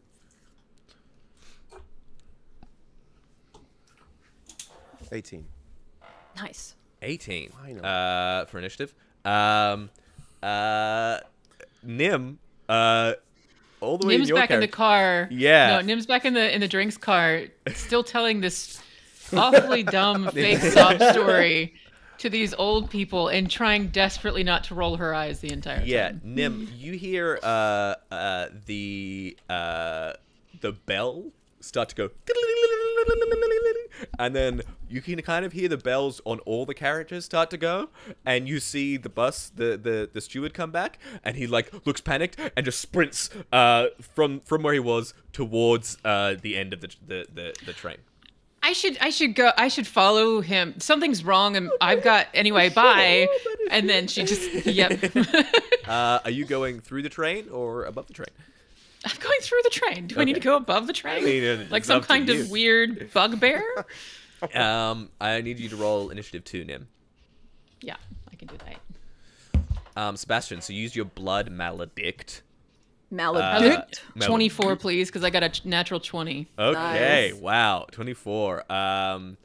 Nim, you go first. We'll say that your first round is sprinting with your movement and action. Yep. And bonus action as a rogue, you can dash. Sounds you good. you get all the way to not the luggage carriage, but you get to the carriage right before it. You see Dr. Knowles on the table. You see everyone freaking out. You see through the door into the luggage carriage, and you see a mess happening in there. Why is there a rope on the ground? Goddamn rope. Dr. Knowles is like, I wasn't quite following that one, to be honest. Okay.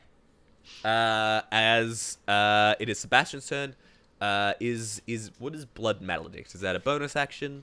It was a bonus action, yeah. Sick. So let's say you have your action and movement left.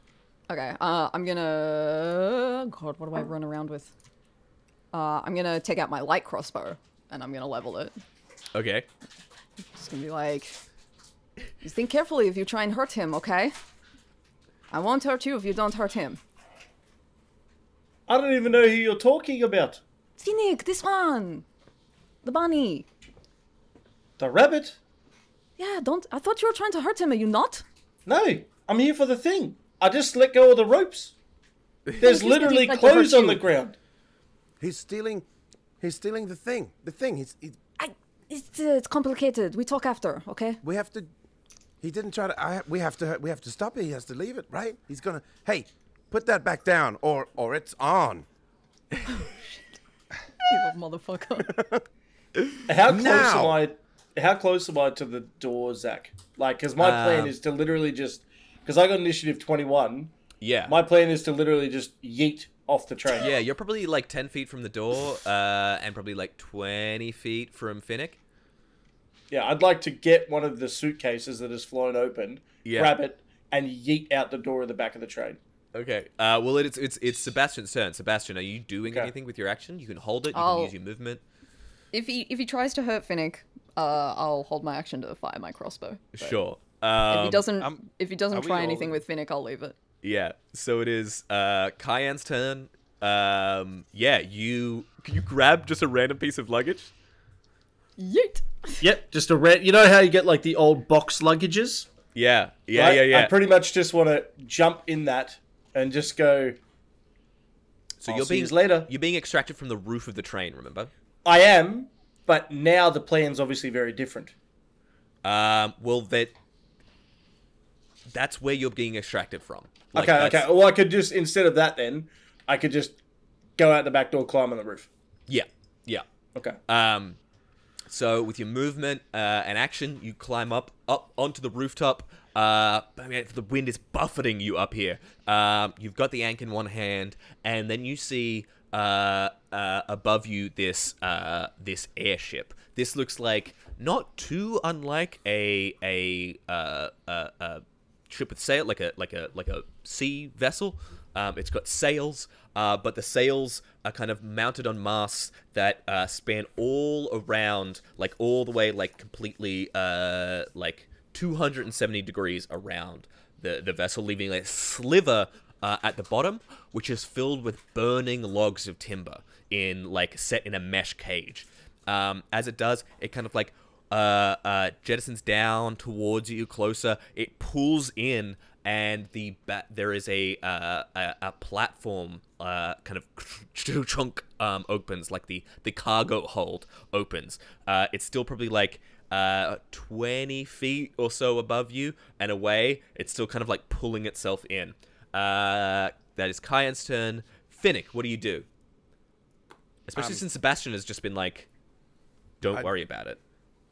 I look at Sebastian first and just go like, I'm gonna go after him. Why? You back up? You back up. Okay, I'm gonna go. Yeah, okay, that's all right. Of course, we got this. And I'm gonna use as much of my action as I can to follow. Yeah. You haven't done this before, so make either an acrobatics or athletics check. Acrobatics or athletics? Where are they? Oh, yep, here. Right near the top. Oh God. 4. Oh, buddy. 4. You fall off the I track. rolled a 1. Oh no. And it's +3. A natural one. Natural 1. Oh my It's not even- god. it's just worse than that. Yeah, natural 1 +2. You climb up. You jump on the back. You climb up. Totally fine. And then you see this tableau before you. You are on top of this train. It is on a rail that is on a bridge that is going over a river. You see this river like 50, 60 feet below you. It is frightening up here, and that like. You climb up, the wind suddenly catches you, your coat opens, and it like catches the wind, and you go flying backwards. You barely make a dexterity saving throw for me. Oh God. And Can remember, I- as a little bunny, you can add a D4 to this as a reaction. Can I throw him some rope? Because I don't have anything against this little But he'll buddy think it's a kid. snake and then freak out. Oh my Throw me a God. rope. No, he'll watch me. Like he can literally see me. Pull Okay, I that can rope, see you. Right. Well, I'll throw the rope. I'm not gonna try to help anymore. I'll say you used your like full movement and action to get up there. However, Sebastian didn't use his action. You see him tumbling off the back. He is like in free fall. He is just like, what did you get for your dexterity saving throw, Finnick? I got 7, and then you said I can. Oh my add god, no! You yeah. are the worst. You have the worst dice. I don't know, man. I'm gonna use real dice. Fuck this beyond shit. Sebastian, I'll let you. This is kind of out of order, but I'll let you. If you have some way of you didn't use your action or movement last turn. There's like the netting of the carriage still around you. Yeah. What do you want to do? I guess I see Finnick going up there. I would imagine he's probably fucking chased, like given chase. Yeah, you see Finnick going up, and then you see him going off the back. Oh God. Okay, yeah, I fucking grab some netting while I'm running, and I'm gonna like cast it out like a net and try and see that he can kind of like cling onto it or something. Yeah. I'll say with Sebastian, make a dex. Make a ranged attack roll. I guess this would be as if you're Me? shooting. Yeah, Sebastian. Okay, a ranged attack roll. Ooh. It's a 15. 15. Okay. Finnick manages to like it catches him on a foot, and you see him like he's like getting blown in the wind. He's not my thankfully God. not like the train is going fast enough that he's not gonna like hit the ground and like get like beaten to death. But he's like got a foot caught on the back of this carriage. In netting that is like trailing into the carriage itself. As Sebastian, you hang on like you're at the rear of the carriage. I call out to Corral. I'm like, I need somebody bigger than me. It was Nim, Sebastian, Cayenne's turn. You're up on the roof. Finnick, it is your turn now. Oh, that was What my do you turn. do? Well, That was his turn. well, Oh, that was your turn. That's Yeah, right. that's Corral, me. it is your turn. Corral, after hearing that, is like, I think Corral runs in and really doesn't know what to do. Like it's Yeah. all these people he doesn't know with someone he definitely doesn't know. But like So you see, so the scene before you is Sebastian, who just threw like the netting, the luggage netting out, to catch Finnick, who is like flailing like a flag behind the train. You hear the sound of like an airship above you, the sound of like a fiery sound, and you hear Cayenne's foot. Well, you don't know it's Cayenne, but you hear like the heavy footfalls of a bugbear like on the top of the carriage. Zach, look at chat. I am going to make sure. Thank you. No, I can't do that, and that means that I think Corral just runs over to this situation that's going on with fuck. Names are the hardest things in the world. Is this campaign? Seb. Button? Yeah. Finnick and Seb. Yeah. Runs over to Finnick and Seb and is like, What is going on? What is... I don't understand. Okay, I'm pulling him, but is he trying to do something bad? What is going on? Are you bad? No, Is he bad? I thought I would come back. Maybe I'll be back up. I just was coming back. I need help. Please, I don't know what. I need help. Make an athletics check, Corral. let's find out. Let's find out. Oh no! 6. Six. Trash rolls from our trash people. Trash rolls from our trash people. Just let him die. Just let Finnick die. You're holding on.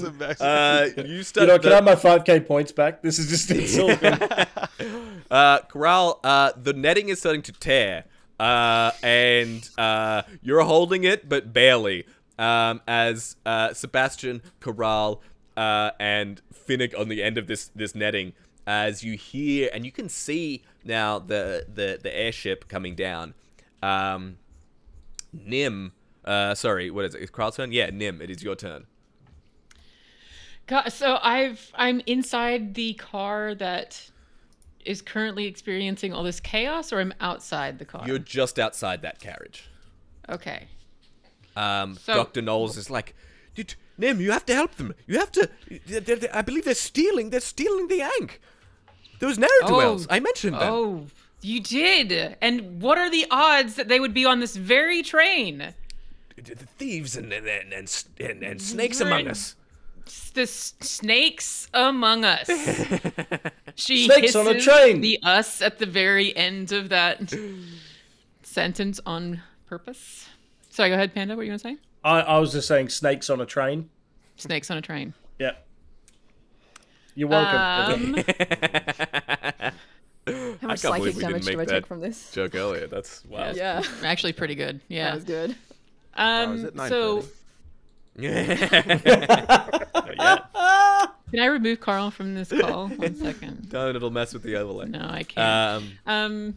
So I was going to ask, how is so I'm supposed to be helping us not lose the Ankh. Where's Cayenne? Can I see Cayenne? You can probably Cayenne's out, hear him or- on the roof. Okay. Of Well, the I next- better. You're right. I should go catch that guy. Right? Yes, I should absolutely. go get him. Yes, apprehend that villain. I'm going to. I'm going to go through that window. Okay. I'll wait here. Absolutely. I'll be back up. It's fine. Go ahead. Good. Glad to hear it. Yep. Stop no worries. moving. You're ripping it even more. She's gonna try and go through the window that's near. Absolutely. Dr. Make an acrobatics or athletics check. Let's go with acrobatics. Yeah, shall we? I figured. Fuck. Oh no. What is happening? 7. Jesus Christ. You get out the carriage, and a blast of wind kind of knocks you. You fly back and manage to grab barely onto the... You're off on the side still, but you're on the luggage carriage now. You got blown down. Another failure like this, and you'll fall completely off. So you're clinging to the side of it. It is now Sebastian, your turn. What do you do? I'm gonna use my fucking turn to try and pull Finnick's bitch ass back into This the is fucking not train. how. Make an athletics check for me, please. Is there any Hold, advantage please. to us Hold, both please. doing it? Yeah, because Like Corral two is of helping us. me. Yeah, I you, mean, you, you know. you both get a check on your turn. That's the way it works. If you wanted to use your action just to do the help action, then you can do that. Hold, please. Hold, please. Hold, please. Nope. Nope. Nope. Okay, I didn't bring one of those with me. Sure, I'll do an athletics check. I am great at athletics. Yeah, or some kind of other check if you think it'll help. Like, it's up to you. Oh my god! How do you do Rolled a that? 0. I rolled a natural 1 and I have a -1 strength. Oh no! A 0. The netting tears, and you stumble out, only caught by Corral. So now, Sebastian is in the wind, holding onto the netting that Finnick is holding onto. The only connection is Corral desperately holding onto the door frame as all of you trail outside of the back door. Oh my god. Kyan, Oh yeah. it is your turn. As the airship is getting closer and closer, that cargo door kind of opens, lowers itself, and you see two figures flanked by about half a dozen behind them. The main figure is an older, almost ancient-looking for elves. Elf. He has long, pointed ears. He has silver hair. He has a weather-worn face. And he is wearing black leather with a high collar and like kind of a white fur around it. This black leather is like this like trench coat that goes down to his feet. Here, boots crack against the timber of the door as he stalks towards you. He's having to yell over the sound of the rushing, incredible wind that is flying everywhere. He reaches out. He's like, "The key, boy. Hand it over. There's a good lad. Promptly, as it were." You mean the thing that I need to be paid for? "You will get your payment, boy." And you will get it when you stop calling me boy and give me my money. Are we all getting on that ship and leaving and then doing this like a normal transaction? Or do you want to sort it out on top of a train? A moving train? See, I told you he would be difficult. I'm not being These kind difficult. always are, he says to his offsider, this grizzled-looking veteran, as he turns to you and you see him starting to conjure a spell. It is your turn first, however. What do you do, Kyan? I would like to slide off the roof into a window in one action. You know, like you see in like the action films. They like slide off and then like get yourself back into a carriage. Yeah. Yeah, make an acrobatics check. Yeah. 18. You slide into out and I'll say you get in through the window into the netting. Well, you're in the carriage. Yeah, so you would smash through the netting has been pretty much destroyed actually. So you smash you are smashing through the window. That is going to be an athletics check. Athletics? Yeah, this is like you're not gonna fall, but you need some kind of oomph to get you through. Not necessarily athletics if you have another way to like smash through this window. Oh, that's a 2. That's a 2. Yeah, you swing around and you I'll say you swing around. Acrobatics is fine. You swing around, you hit both legs on the window and it slips and Nim was right there and you kind of like fall next to her, both of you barely holding onto the edge of the train, clinging on for dear life, as you hear the the airship kind of sidles over now like side by side from the train as you turn around. I'll say that was your movement. Do you have an action that you want to do? Well, if I made it inside the train, I was going to disguise self. Yeah. I'm sure you would have. Yeah. But I can't really do that hanging off the side, can I? Yeah. They might know. You might be aware of it. Yeah, I mean, there's not much I can do from there. I've got no more movement, right? No more movement. You've got your action, which can be movement. You can use that to take the dash action.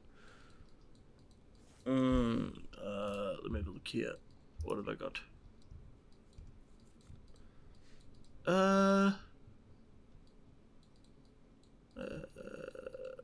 Primal awareness. The hell is this, dude? Yeah. No, it doesn't really do much for me right now.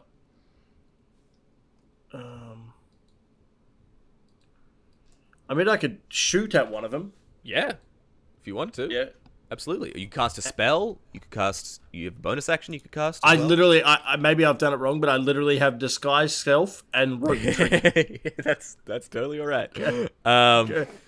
All right. What do you want to? How do you want to attack this dude? Can I use my crossbow? You wouldn't be able to clinging on the side. You could like throw a dagger or something. Shit. I've got a short sword, two short swords. You know what? I'll just stay here. It's not this. You're clinging onto the side. You're just like, fuck it. This job was fucked from the start to the end. Sebastian, it is your turn. Sorry, no, you just had your turn. It is now Finnick's turn. What do you want to do, buddy? Okay, so I'm just hanging on something. I don't even know where I am anymore. And Sebastian's near me. Yeah. Okay. Right there with you, buddy. Yeah. Sebastian is holding on to the other end of the netting that you're holding on to. Corral is holding on to Sebastian and holding on to the train. Right. Jesus Christ. We're a daisy chain. Oh my Yeah. God, this is not the roll. Carl has advantage. Does Carl have advantage? Oh, someone rolled some stuff. Oh, someone bought you. I bought him. Yeah. Panda. Oh, yeah, excellent. I bought him inspiration. Thank you, Panda. Should have used it on myself. Wow. I had crazy toaster. Okay, guys, come on. I'm okay. I'll be all right. He needs all the help. Come on, everyone. Use your points up. Give him. What do I do for that? Do I press something? So you'll roll with advantage. Okay, what do you want to do? How do you want to get into? Climb across my body. Well, yeah, Yeah, you can either. I have to climb over Sebastian and onto and just like quickly climb over Sebastian and climb up to Corral and just kind of make a acrobatics check, buddy, with advantage. Okay, acrobatics. Let's go. Come on, you fucker. All right. Get your bitch ass over there. Or 14. Oh my god. Right, 14 is going to be enough that you get some ground. You're now with Kral. You're holding the netting. Kral's holding the netting. The netting is Sebastian is holding. Sorry. I'm gonna die. You climb over Sebastian, back onto terra firma. You're on the train. You're holding onto Sebastian so that they don't fly off the back either. That is your turn. Sebastian, from like your vantage spot, let's call it, of trailing off the back of this, you see the airship lower down, and on the back you see that figure I described, that older elf in like the black leather trench coat. Him you don't recognize, but the person next to him, that grizzled veteran, him you recognize. Motherfucker, I fucking... And you see him with this massive, like, arbalist-style, like, crossbow. You see the bolt is trailing smoke that is, like, flying, like, is kind of, like, trailing off in the wind. And you see him get onto one knee, carefully aim it at the joint of the carriage, and fires. Oh! The explosion rips through the joining, the joint between the luggage carriage and the rest of the train, and we see as the last thing that's going to happen is the leader, that figure in the red in the black leather, is going to cast telekinesis and attempt to rip the ankh from Kyan's hand. Kyan, I need you to make a. Let me check. Let me make sure it's the right check. I just wrote telekinesis in without saying 5e, and it was just like, you want some stuff about, like, ESP? Yeah, how do you feel about the X-Men? The FBI would like to know your location. Okay, this is a strength check. This is just literally your strength modifier added to a d20. Okay. I'm just trying to see if I've got anything that'll help me. I've got prime awareness or something. Does that do anything? No, that does nothing. All right. Strength check. Is that saving throw or check? It's just your d20 plus your strength modifier. I think I just have to roll a d20, right? Yeah. Here we go. Roll. 15. Nice. 15 on the die. It's +0. This silver-haired elf rolled a 25. Oh, fucking wood. demon. Big unit. Rips the ankh from your hand. You see it fly through the air into his hand. He grabs it. You see him. The last thing you hear, Kyan, is him saying to his offsider, "No survivors." Turns, walks back into the airship as that arbalist takes a shot and blows the moorings from the train.